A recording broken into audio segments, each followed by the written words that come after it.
Good morning class. हम आज exercise 4D करेंगे। 4D एक्सरसाइज का फर्स्ट क्वेश्चन देखिए। फर्स्ट क्वेश्चन है आपका find the additive inverse. Additive inverse क्या होता है? मान लीजिए आपको कोई वैल्यू दी है 5, उसको उसका साइन चेंज करना। अगर प्लस का है तो माइनस में, और अगर आपका माइनस में कोई वैल्यू दी हुई है तो वो प्लस में। इसका मतलब एडिटिव इनवर्स का मतलब है अपोजिट साइन होना। हम अपोजिट जो साइन होता है, जैसे कि आप इसके फर्स्ट पार्ट देखिए। इसका फर्स्ट पार्ट है आपका एडिटिव इनवर्स फाइंड आउट करो 5 का, तो इसका एडिटिव इनवर्स क्या हो जाएगा? -5। इसी तरह से इसका थर्ड पार्ट में है, इसके थर्ड पार्ट में दिया हुआ है एडिटिव इनवर्स फाइंड आउट करो 3/14। तो यहाँ क्या हो जाएगा? दोनों प्लस के हैं तो आपका क्या आंसर आ जाएगा? -3/14। इसके बाद इसके फोर्थ पार्ट में -11/15। तो देखो एडिटिव इनवर्स में मैंने क्या बताया है? अपोजिट साइन करना है। अपोजिट साइन आप कैसे कर सकते हैं? माइनस का साइन ऑलरेडी दिया हुआ है, तो माइनस से माइनस सब्ट्रैक्ट हो गया। क्या आंसर आया? 11/15। या आप डायरेक्टली इस माइनस के साइन को हटा देते, सीधा लिख देते 11/15। ठीक है। इस तरह से आपको फर्स्ट के सारे पार्ट्स आपको करने हैं, जिसमें आपको एडिटिव इनवर्स फाइंड आउट करना है। तो आई होप आपको इसमें कोई प्रॉब्लम नहीं आएगी। अब इसके सेकेंड क्वेश्चन की तरफ चलते हैं। सेकेंड क्वेश्चन में आपको करना है सब्ट्रैक्ट। आपको क्वेश्चन दिया हुआ है फर्स्ट पार्ट में, सब्ट्रैक्ट 3/4 फ्रॉम 1/3। आपको सब्ट्रैक्ट करना है 3/4 को 1/3 में से। ठीक है। तो इसमें आप देखो कैसे सब्ट्रैक्ट करते हैं। जो फ्रॉम के बाद डिजिट दी हुई है वो आपको पहले लिखनी होती है। ठीक है। उसके बाद सब्ट्रैक्ट करना है तो हमें सब्ट्रैक्ट का साइन लगाना होगा। उसके बाद ये जो वैल्यू दी हुई है स्टार्टिंग में फ्रॉम से पहले, वो आपको लिखनी है 3/4। ठीक है। तो हमारी क्या इक्वेशन बन गई? 1/3, ये माइनस का, ये प्लस का, प्लस माइनस माइनस, तो यह माइनस आ जाएगा। अब आप इसको एलसीएम से सोल्व कीजिए। 3 और 4 का जब आप एलसीएम लेंगे तो क्या आएगा? 12। तो यहाँ 12 एलसीएम लिया, 3 4 जा 12। तो यहाँ पर क्या आया हमारा? 4 4 3 जा 12, और 3 आया। 3 को 3 से मल्टीप्लाई करेंगे तो 9। तो आपका क्या आंसर आ जाएगा? प्लस का 4 माइनस का 9, बड़ा कौन सा है हमारा? 9। तो 9 में से 4 सब्ट्रैक्ट करेंगे तो 5। साइन किसका लगेगा? जो बड़े के आगे होगा, मतलब माइनस का। तो क्या आंसर आया आपका? -5/12। ये आपका आंसर हो गया है। ठीक है। समझ में आया? फ्रॉम के बाद जो डिजिट दी हुई है पहले वो लिखनी है।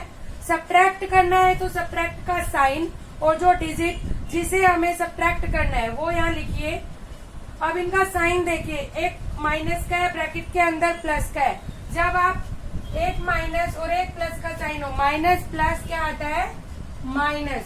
तो हमने क्या लिखा यहाँ? माइनस। दोनों को एलसीएम से सोल्व किया है। इसके सेकंड पार्ट की तरफ चलते हैं। इसके देखिए सेकंड पार्ट में है, सब्ट्रैक्ट कीजिए -5/6 फ्रॉम 1/3। ठीक है।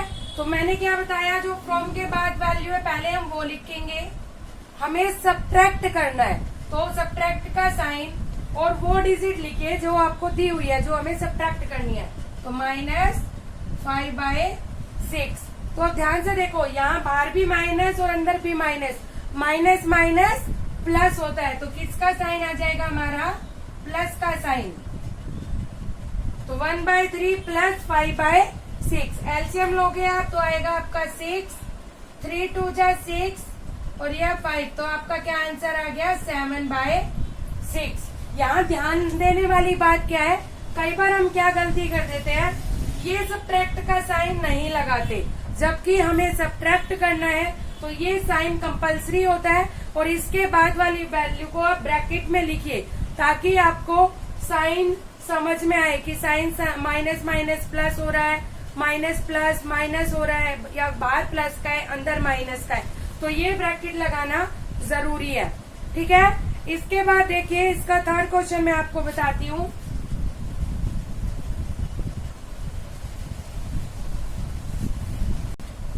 इसके थर्ड क्वेश्चन में आपको सब्ट्रैक्ट करना है -3/5। -3/5 में से सब्ट्रैक्ट करना है आपको -8/9। साइन का बहुत खास ख्याल रखना है, क्योंकि अगर यहाँ साइन की गड़बड़ होती है तो पूरा क्वेश्चन गलत। -3/5 को सब्ट्रैक्ट करना है, -3/5 में से सब्ट्रैक्ट करना है -8/9 को। ठीक है, तो देखो -3/5 बाहर भी सब्ट्रैक्शन, अंदर भी माइनस माइनस क्या आ जाएगा प्लस। ठीक है, दोनों का आप एलसीएम लेंगे, आएंगे 45। 5 9 जा 45, तो 9 से मल्टीप्लाई करेंगे, ये आ गया -27। 9 5 जा तो यहाँ जाएगा 40। अब देखो यहाँ समझने वाली बात है, एक माइनस एक प्लस, तो क्या होगा माइनस प्लस माइनस। साइन किसका आएगा, जो बड़े के आगे होगा, जो बड़ी वैल्यू के आगे होगा। तो 40 में से 27 सब्ट्रैक्ट होगा, क्या आएगा 13 अपॉन में 45। साइन हम कौन सा लगा रहे हैं, जो बड़े के आगे, बड़े के आगे क्या है प्लस, तो इसका मतलब ये आंसर हमारा पॉजिटिव आएगा। ठीक है, तो आप इसके बाकी सारे क्वेश्चंस पार्ट कीजिए, कोई भी प्रॉब्लम आए तो आप मुझसे बताना। अब इसके हम थर्ड क्वेश्चन पर चलते हैं। इसके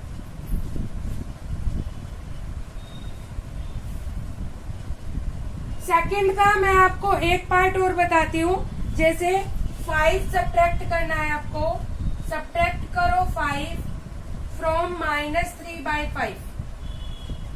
देखो इस क्वेश्चन में -3/5 सब्ट्रैक्ट करना है आपको 5 को।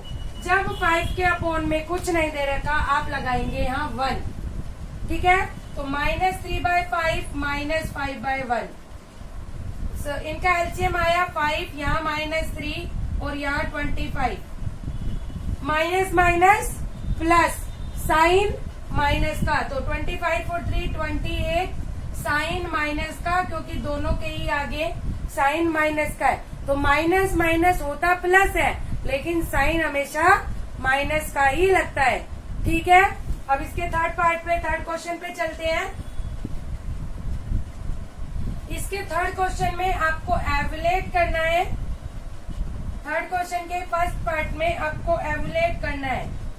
आपको ऑलरेडी बताया हुआ है कि क्या करना है। देखो 3/4 -4/5 आपको ये वैल्यूज दी हुई है, इसका मतलब हमें क्या करना है, सब्ट्रैक्ट करना है। तो आप डायरेक्ट एलसीएम लेंगे, आपको कोई साइन पुट नहीं करना, डायरेक्ट एलसीएम लो। तो ये आपका क्या आंसर आ गया -1/20। इसमें तो कुछ करने का था ही नहीं। जैसे आप क्वेश्चन देखते हैं, इसका 7th पार्ट -5/14 -2/7। यहाँ देखो, यहाँ आपको 2 साइन दिए हुए हैं, 2 साइन दिए हुए हैं, तो माइनस माइनस प्लस। तो यहाँ पर आप माइनस का साइन हटा के, दोनों ही साइन को हटाकर क्या लगा देंगे, प्लस का साइन। अब आपको ये सोल्व करना है। एलसीएम आ गया 14 -5 + 4, माइनस प्लस माइनस, साइन जो बड़े के आगे है, बड़े के आगे क्या है माइनस का, तो क्या आ जाएगा -1/14। ठीक है, आपको समझ में आया? आई होप आपको ये समझ में आ गए होंगे 3 क्वेश्चन। ये 3 क्वेश्चन आप कीजिए, कोई भी प्रॉब्लम हो तो आप मुझे बताइए।